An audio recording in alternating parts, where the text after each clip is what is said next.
Been a lot of talk about club legends recently on the Lurgan Grapevine. We've interviewed a few, and we're just about to interview one now. Don't come more committed or more uh, energetic and innovative to the club than this lady here, Martina Hoye.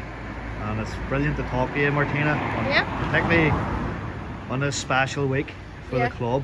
And just seeing here the signs up Lake Street, like even that must make your heart good. Oh, it does. I mean, looking, all the committee, everybody's been working hard really all week, getting everything up, and they actually put them up last Friday evening, so we couldn't get to see them, but see coming up the road Saturday morning and see them all flying up Lake Street, Jesus, it was amazing. So the club's looking well, everybody's behind the boys, and we're just loving it, and to see the orange and white Lake Street and Shore Road, sure, it's great. Yeah, and what I call it, just as I come in here to do the interview with Martina, as usual, she's normally doing 20 things at one go, and she was taking the kegs in from the delivery man, and I asked them how many kegs, and they've ordered quite a few kegs, but I don't think, Martina, if you win on Sunday, there'll be enough kegs ordered in. Probably not. If we win on Sunday, we might need a Guinness truck coming in Monday morning, maybe, Or you might need to phone down the Clans or something. Well, be ready. All the local clubs, be ready for that call. Pray to God, but but trying to get organised as best we can, Yeah, and we'll get in and get the wee proper interview done then, Martina. See the colours here, all the way up Lake Street. It's great to see, and it's been a long time coming.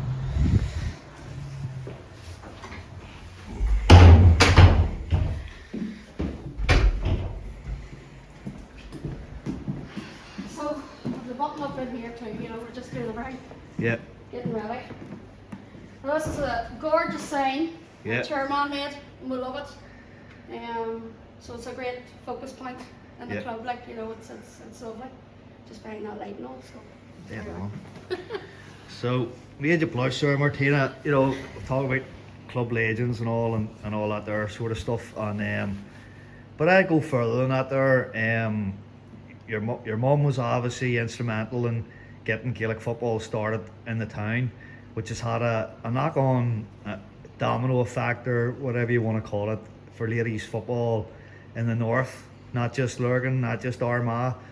And actually, my own wee girl was playing in the Down final last week, and she got her Down championship medal. And it's not a stretch of the imagination to say, if the work hadn't been done in Clann, that club wouldn't have been encouraged to go and stuff like that there. So we want to pay a tribute to that there in the Clann, and following on to that there as well.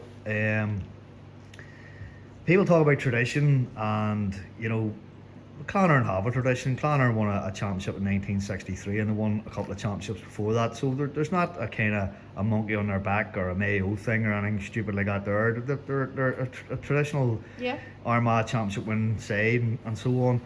But further to that, within the club, those young fellas and so on will have seen their sisters lifting Armagh championships, they'll have seen their mothers lifting Armagh championships. So there's no inferiority complex or anything like that there. I wouldn't like to think, and can you, like, even you have family connections on the team there? Oh, yeah. My granddad was on the first team that won Armagh Senior Championship in 1954. And my uncles played. There's been a Henderson connection there for a very long time. And my mummy was a big supporter of the GA from no age. She went to all the men's matches, her and her sisters. And, Clann had been successful over the years. Like around that era, we're in the final. I can't remember, but like in around 8 or 9 times. We won in 54, we won in 63. The last time we were in the senior final was 68. So there was winning going on back then, and even from that, like the senior men have won quite a few intermediates and stuff. But with the ladies have really brought the success to Clann, for over a span of maybe 15 years. The ladies have brought massive success to this club at all levels, and it all was started back in 1993, and it was started by St Paul's men. I have to mention Jimmy Boyle and Jim Burns, and they held a meeting in St Paul's Club and there was 5 of us from here. Me, Denise Hagan, me, Fern, Julie Wilson. We went up on our bikes to this meeting, and so that was when the actual first ladies football was talked about or started in Lurgan, you know. So we started training and we called ourselves Nívora, and the 2 lads took us 2 to 3 years maybe, and in that time, you know, we had girls from everywhere, and we actually won in our first year. We won the junior championship as Nívora, and Mummy actually played, my auntie Margaret too. It was so, you know, you were young and your mummy was on the team and she was playing, and my nerves were wrecked. I couldn't stick anybody, touched or anything, you know. But that's where it all stemmed from. It stemmed from those 2 boys actually, and you know, you have to, you know, they're a huge part of Clann history. Those 2 lads, Jimmy Boyle's still going strong, and Yes, poor indeed. Jim, you know, he died there, and that's, you know, a good few years ago. But great men, and you know, it was great times. We were very successful, and then what happened was we just, you know, we ran out of money. Hadn't really the money to continue and go on. You know, we needed money for buses and skips and all that. And then it was my mummy, you know, didn't want to see this happen basically, and her and Eireann Lavery, you know, approached Pat McMahon at the time, and he was like, well, I would like everything, all GA sports under the Clann umbrella, because we've done handball and all the rest. And so that's how it was decided then that we would become Clann in 1995. So we just celebrated 25 years there. Brilliant. Last 2 years ago, just at the start of the pandemic. It was terrible because, I mean, with so many things organised and wanted to do so much, and then COVID ruined it all for us, but sure. So Marie and Eireann Lavery at that time, they were the ones got it going, and then that was it. Just went from strength to strength, and Mummy was a huge part of the driving force then, you know, on the line, coaching, organising, going to committee meetings, everything like that. You know, she done it all, as well as working in the youth club, knowing all the children.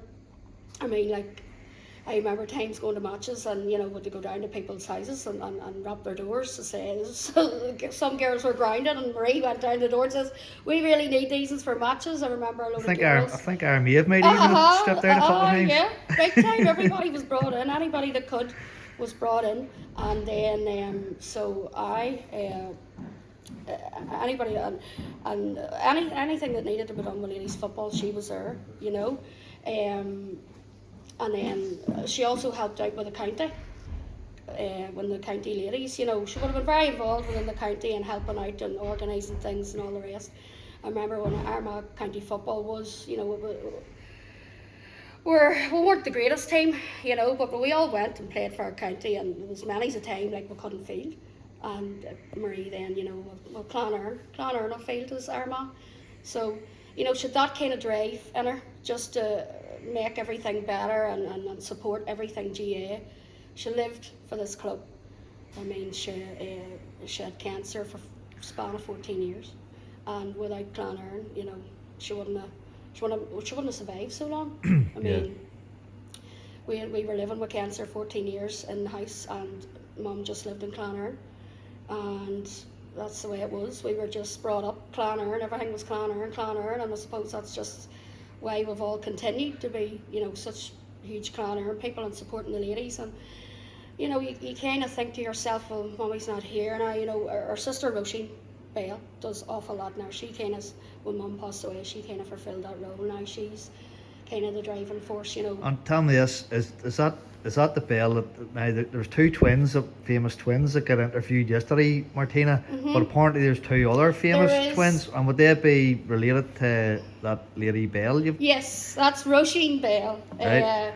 She is Conor Bale, senior player. Conor Bale, she's Conor Bale's mum, and Conor has 4 children. Yep. And he has 2 kids, Danu and Dalta, and Roisin would be their granny. So we're all very much Clann orientated, and within the family we're just huge Clann people. We love Clann, and with 2 t-shirts for those 2 as well. Oh, heavy eye! The 2 of them's mad. Yep. They're great cracks. So they'll be loving getting on that pitch. Natalie's going to deliver them round. Oh, right, very good. 2 sets of twins. Yeah. Yeah. So So look, you spoke brilliantly there, Martina, and of course I'm going to have to get the Clann name in because the late Jim Burns was obviously he's regarded as one of the greatest that ever played for Clann.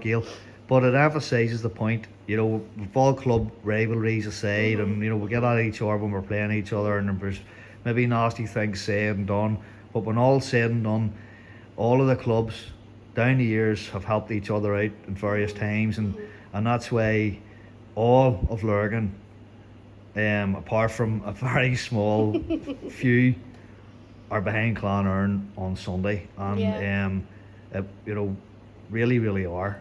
It's great. Like, we've had well wishes from loads of clubs. It's even the big board out there, the sponsorship board. I mean, there's local schools. Everybody's on it. Everybody's really behind the team. I mean, yes, rivalry's great and all the rest, but at the end of the day, we're all GA. Yep. We're all Lurgan, and wouldn't it be great to get this cup back in Lurgan? And I think the last time was Clann's won it, in 94 or something like. So you'd like to think all the local clubs will be behind Clann on Sunday. You know, I think they are.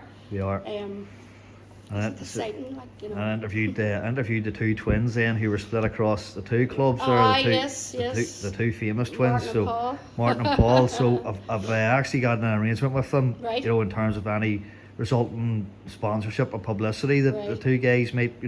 I'm going to be their agent. Oh, right. So we're splitting it. We're splitting it equally. We're splitting it 50-50. Right. 50% for me and 50% for them too. So there's going to be a ride in, not kept. So no, and again, that was, you could see, how much it meant to, to Paul that Clann would win it as well, and there's no better Clann man than Paul, and that's across all the clubs. And I was down St Paul's, obviously, with St Paul's 50th anniversary. Fantastic. Again, everybody there hoping that the Clann would win it, and so as you alluded to there, your mum literally lived for Clann. It kept her going. It kept her, and should be buzzing this week.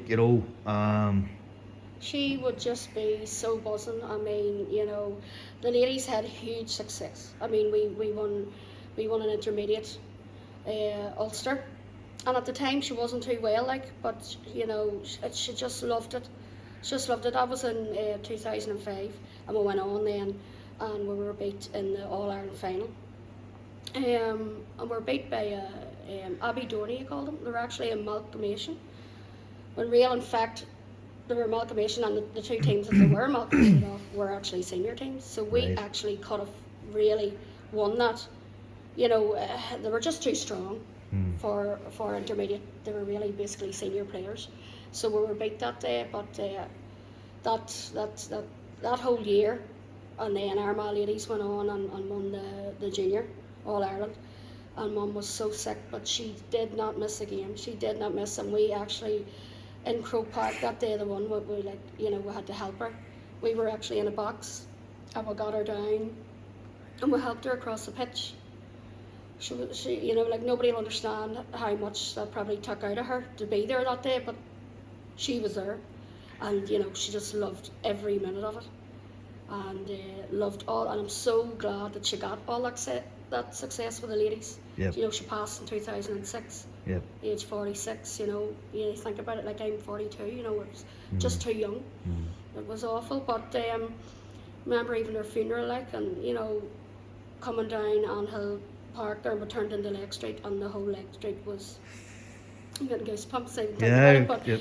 The whole Lake Street was covered with all the ones from the youth club, senior men players, underage players. It was just lined with people in orange and white, and what a guard of honour it was. And that memory will stay with me forever. Brilliant. I remember saying to my sisters, at the time, my God, girls, be so proud, be very, very proud of this, and it was, and that's why, people say to me, God, how do you be bored? And I just say, well, I just think of my mummy, and I just pull on, and I'm just Clann, and that's it. And suppose my life's become Clann, and that's just the way I am. And I keep thinking back of my mummy, and it just drives me more, So, you alluded to, with Niamh Wara, you couldn't get the funding, because basically ladies football, it wasn't even the poor relation. It was an unwelcome relation at the start. Let's be honest Oh, it about was. it. I mean, You know what I the mean? camogie, the camogie was big back then, like Clann and Gael, Clann, and people will say that it ruined the camogie and Clann. You know, the ladies football just went from strength to strength,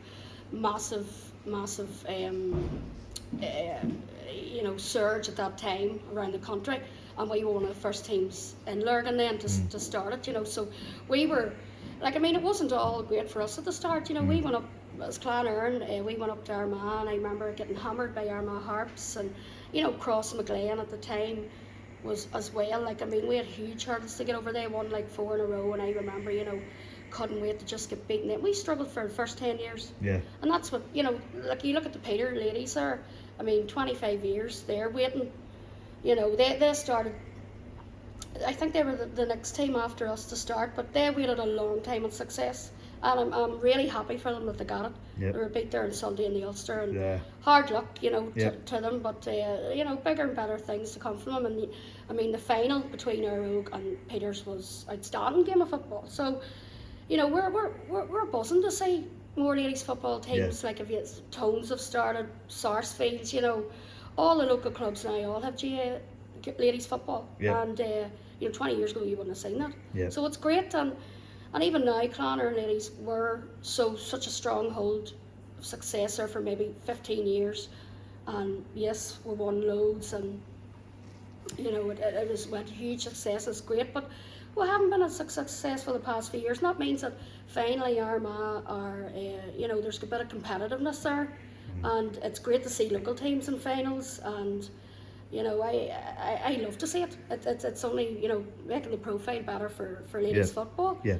And one good thing to come out of COVID is the, you know, ladies football, even with the Armagh ladies team and all the rest, all their games were televised. And now everybody knows who the players are and where they come from and their clubs. It's on a par now. You know, Martina. that was all down to COVID because you couldn't get the matches. Yeah. So it was all like from Armagh, and Armagh had success that first year of COVID and through the winter months and watching them on TV. Like it was December and we were watching them play like Ulster final or whatever, you know. Yeah. It was brilliant, and so it really has raised the profile of ladies football. So it's thriving. But would you ever have thought, all right, again, you know, it was a poor relation at times, and yes, the camogie probably has suffered over it, but you know, as these things move in cycles, because there's maybe so many clubs and so many women playing football, girls can then, as long as camogie stays, and St Enda's is doing a great job, as long as camogie stays in the town. Well, this is it. So everybody that maybe you have girls that are playing for St Enda's that are, you know, affiliated with other clubs. So that's great that St Enda's and St Enda's are very successful and have girls playing county there as well. So the fact that we still have it within the town is brilliant, and I hope it continues so that anybody that does enjoy camogie can go to St Enda's. I think Armagh still going well too. So there you have the two options. It hasn't completely died. You know, when you go to South Armagh or like camogie striving, it's just maybe not as striving in Lurgan, but you know, the ladies football will be more popular. But if you go to some of those teams, but as well as that, because maybe some of the kind of older diehards in the clubs, well, what's this ladies football? What now? Everybody can see the benefits of ladies football. They can see what it brings to a club. Like I'm making a strong argument that, you know, a big element of Clann success in this county, getting a county senior finalist, because of the buzz created by the women and the work put in by people like yourself. But with that bedrock in place, maybe there will be less resistance whenever clubs, you know, some women in the club decide they are going to get the camogie going again. There won't be that resistance. There'll be like, no, hold on, this is a good thing. This is that, because camogie was always the poor relation. You know, and maybe. Look, that's being hopeful. Well, that, you still know what I mean? striving. Like it's not that it's gone away or anything. You know, it's still striving within Armagh too. It's just not necessarily in Lurgan. You know, but it is great to see all those local teams all striving with ladies football, and you know they maybe would only had a senior team or whatever. Now you know they're getting the more and more teams are getting formed. You know, under 12s, under 14, under 16, minors and stuff. You know, so it's just going from strength to strength.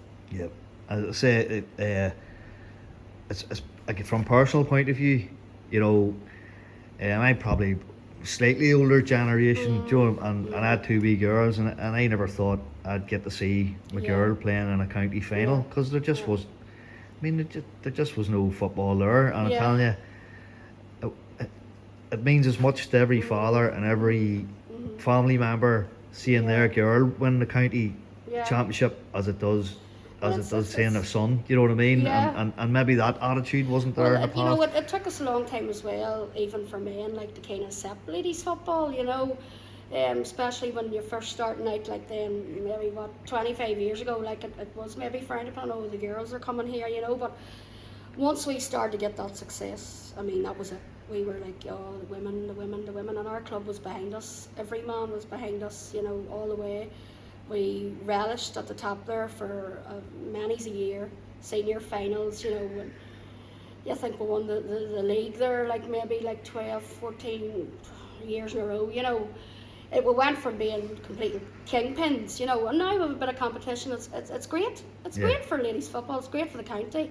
You know, we didn't relish, you know, the fact of going and hammering teams. It actually went against us a wee bit, because I find that throughout the years a lot of teams then wouldn't come and play you. You know, so then we'd be getting less and less football, and with teams not being as competitive, I mean, you would have went into Ulster and then you'd have been hammered, you know, because other counties were stronger than us, and you know, so it was a bit of a catch-22. I mean, it was great, all the success, but it wasn't preparing you then for senior. Like, yes, we done well in intermediate, but when we went to senior then, I mean, we have been in the senior Ulster must be 11 times, and we haven't got past the semi-final. Donamoyne have beat us, you know, and other teams too, but you know, that's the furthest we've got at senior. Funny you said there, as I worked for SRC for a long time, and was in the tea room, and a girl from Monaghan, who I became friendly with, Angela McMahon, was asking me this, but this would have been 10 years ago, and she was asking me about Clann ladies. Yes, and, trying to find out, was she? I don't know what she was at, to be honest with you, but so like, I started telling her about playing for Clann B team and all, do you know what I mean, boasting about that type of stuff, you know what I mean. Didn't realise I was talking to the first All Ireland All Ireland ladies captain for Monaghan. Oh, I mean, Donamoyne are unreal. I mean, my hat goes off to them. Such champions. I think they've won maybe 15 Ulsters.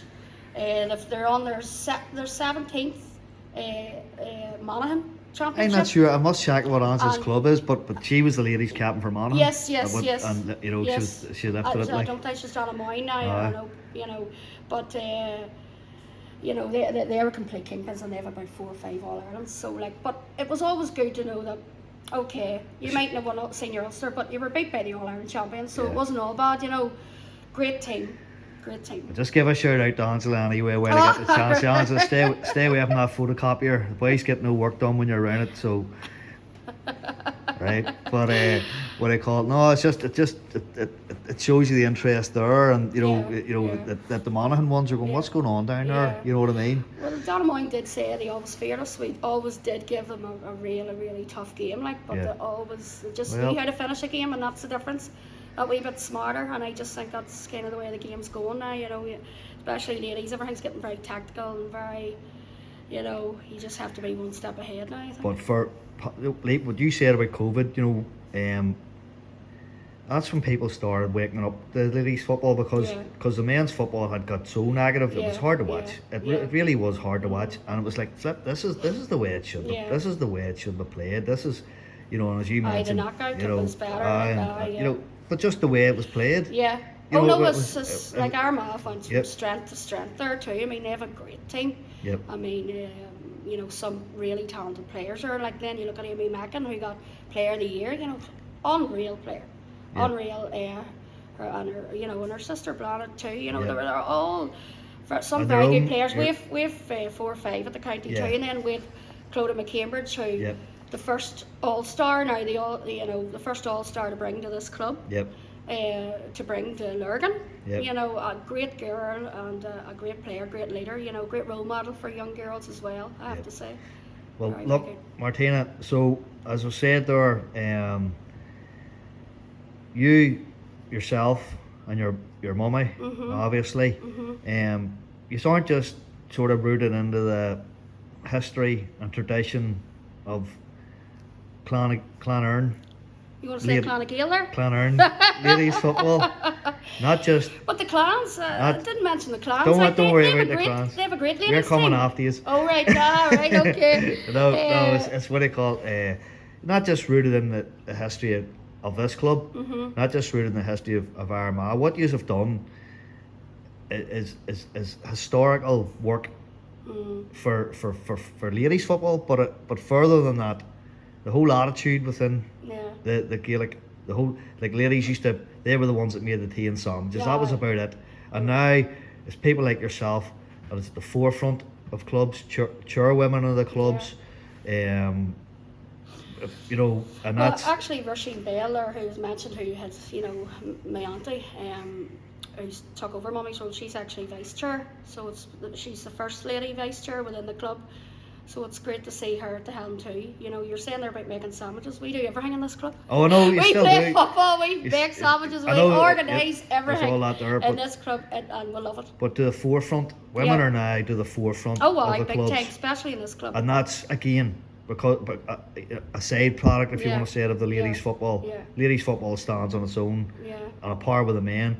And I can tell you, some of the real old hands when Clann won our first junior championship. I'm telling you, Martina, they were just as buzzing about that as they were about you know our club winning the intermediate men's. It's just up there, and that's a testament to what your mummy done and what you continue to do. And it's been an absolute privilege to talk to you, and I thank you for taking the time to talk to me. And I just hope that you're sitting here at this table, the big cup on Sunday. Oh, big time! We love it. Thanks very much.